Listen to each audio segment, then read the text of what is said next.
Hey guys, and welcome to another Tutorial Tuesday. Today we're checking out my favorite feature within Adobe Premiere Pro CC 2019.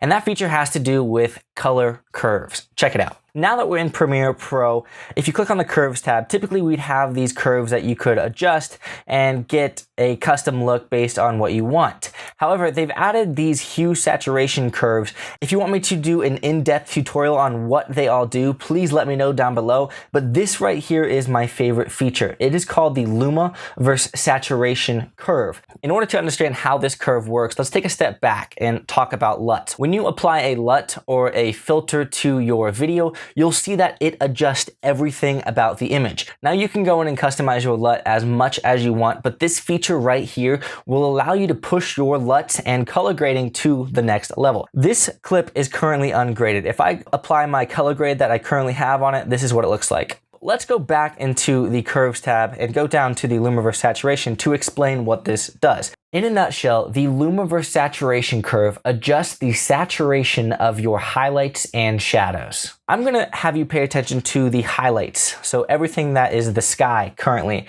As you can see, the highlights are the right portion of the Luma versus Saturation, so what I'm gonna do is click on the line right about to the left of that bold line right there. And that created a point. Now I can create another point by clicking, and if I drag that point down, watch what happens to the sky. As you can see, my sky started to turn white, and this is evident when I uncheck and check this box.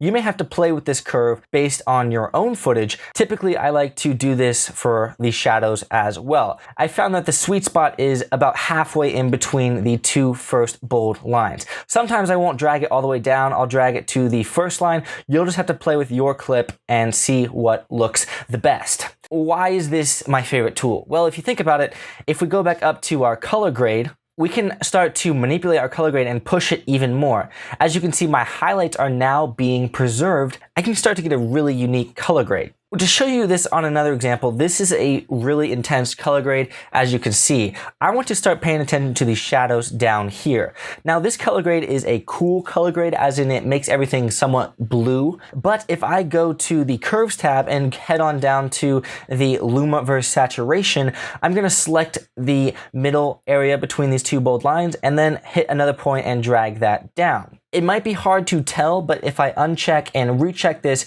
you can see that my shadows are starting to retain more detail.